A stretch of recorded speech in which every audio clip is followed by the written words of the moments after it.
مقتول اور قاتل وہ دونوں پارٹیز وہاں پہ انوائٹڈ تھے۔ موقع پا کے قاتل نے میر بلاج کو ہٹ کیا ہے، اس نے اس کو فائر کیا ہے۔ پھر میں کہنا چاہوں گا کہ میری اطلاع کے مطابق اس کی موقع پر ہی وہ جہاں بھاگ ہو چکا تھا۔ اس کے ساتھ جو باڈی گارڈز تھے انہوں نے جب جوابی کارروائی کی، شوٹر وہ قاتل وہ موقع پر اس کی بھی ڈیتھ ہوئی۔ بہت افسوس کی بات ہے اور بڑے دکھ کی بات ہے کہ ایک ایسا بچہ جس نے یہ اس روایت کو، اس ریت کو جو پنجاب کی چلی آ رہی ہے اور بدماشوں کی، اس ریت کو اس نے تبدیل کرنے کی پوری کوشش کی، پر بدقسمتی سے وہ اس دنیا سے کو جانا پڑا، اس دنیا میں نہیں رہا۔ السلام علیکم ناظرین، میں ہوں اے ڈی ملک۔ ناظرین، گزشتہ رات ایک انتہائی افسوسناک واقعہ پیش آتا ہے کہ چونکہ علاقے کے نجی سوسائٹی میں شادی کی تقریب میں گئے امیر بلاج المعروف ٹیپو ٹرکاں والے کے بیٹے کو ایک نامعلوم شخص نے گولیاں مار کر قتل کر دیا۔ یہ واقعہ ہے کیا؟ میرے ساتھ اس وقت انویسٹیگیٹو جرنلسٹ دانش خان صاحب موجود ہیں، ان سے جانتے ہیں۔ السلام علیکم سر۔ دانش صاحب، مجھے بتائیے کہ یہ سارا واقعہ ہوا کیا اور اب تک کیا پیش رفت ہوئی ہے؟ سب سے پہلے جی میں تو یہ کہنا چاہوں گا کہ یہ بڑا پنجاب کی تاریخ کا بلکہ ہم یہ کہہ سکتے ہیں پاکستان کی تاریخ کا بڑا افسوسناک واقعہ ہے، اور مجھے بذات خود as a journalist, as a crime reporter, کسی دشمندار انسان کے، کسی پرانی دشمنی کے شاخسانے میں قتل ہو جانے والے انسان کا بھی اتنا دکھ نہیں اتنا مجھے اس نوجوان کا، اس بچے کا دکھ ہوا ہے۔ تو واقعہ کچھ اس طرح تھا کہ چونک کے علاقہ میں ایک ریٹائرڈ پولیس آفیسر کے صاحبزادے کی شادی تھی، اور میری انفارمیشن کے مطابق وہاں پہ دونوں پارٹیز، مقتول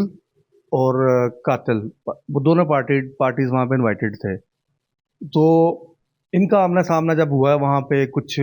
حالات، واقعات، معاملات اس سچویشن پہ ایسے ہوئے، اور پھر موقع پا کے جس نے قاتل نے وہ میر بلاج کو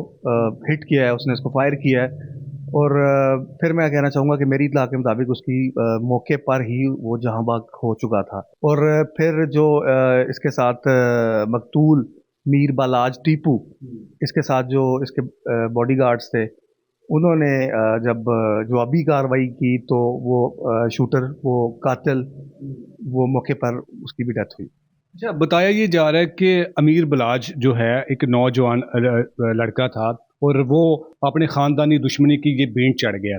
تو دانش صاحب مجھے بتائیے کہ اس طرح کی جو واقعات ہوتے ہیں یا جو خاندانی دشمنیاں چلتی جا رہی ہوتی ہیں، اس کو اب تک کوئی ختم کیوں نہیں کر پایا ابھی؟ دیکھیں جی، بڑی بدقسمتی ہے اور بڑی افسوس کی بات ہے کہ ہم لوگوں کے جو معاشرے میں قانون کا جو نظام ہے وہ صرف پریس کانفرنس تک اور کہانیوں تک رہ چکا ہوا ہے۔ یہ ان کی پرانی دشمنی پورا پنجاب، پورا لاہور، بلکہ پاکستان میں جو لوگ ان چیزوں سے ان ٹچ رہتے ہیں ان کو پتہ ہے ان کی دشمنیاں کہاں سے چل رہی ہیں اور کہاں تک، اور کون لوگ ہیں پس پردہ، جیسا بھی ہے اس چیز میں ہم نہیں جاتے، لیکن یہ معاملہ ابھی تک ختم نہیں ہو سکا۔ اور ایک سب سے بڑی بدقسمتی جو رہی اس پورے معاملے میں، جو ایک انڈیویجول چیز ہے جو اس میں انفرادیت پیدا کرتی، وہ یہ ہے کہ یہ بچہ، یہ میر بلاج نامی بچہ، یہ ملک سے بیرون ملک یہ اعلیٰ تعلیم کے لیے اس کے گھر والوں نے، اس کے بڑوں نے، اس کے والدین نے انیشیٹو لیا، اس کو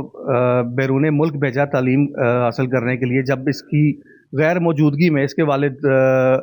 ٹیپو ٹرکاں والا کے نام سے جو مشہور تھے، ان کا مرڈر ہوا لاہور میں۔ آپ کو 2010 میں ان کا مرڈر ہوا، تب یہ بچہ واپس آیا، اور بہت سے یوٹیوب چینل اور بہت سے سوشل میڈیا چینلز، مین سٹریم اور سیٹلائٹ والے چینلز نے بھی اس کا انٹرویو کیا، اس کے گھر جاتے تھے، اس کا انٹرویو کرتے تھے۔ آپ بھی جانتے ہوں گے اس بچے میں اس میں ایک خصوصیت تھی کہ یہ ٹرینڈ، میں کہوں گا کہ ٹرینڈ سیٹر تھا۔ اس نے اس لائن کو، اس پیسج کو، اس ٹرین کو اس نے آگے سے چینج کیا۔ اس نے دشمنی تر دشمنی اور قتل تر قتل، اس نے اس چیز کو تبدیل کیا، اور یہ صلح صفائی اور ایک سلجھے ہوئے انسان اور ایک پڑھے لکھے انسان ہونے کا ثبوت دیا ہے۔ یہ اس چیز کو لے کے آگے نہیں چلا، لیکن بہت افسوس کی بات ہے اور بڑے دکھ کی بات ہے کہ ایک ایسا بچہ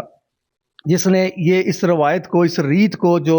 پنجاب کی چلی آ رہی ہے اور بدماشوں کی اور دشمندار لوگوں کی مختلف سٹوریز ہیں، آپ کو پتہ ہے مختلف بدماش گزرے،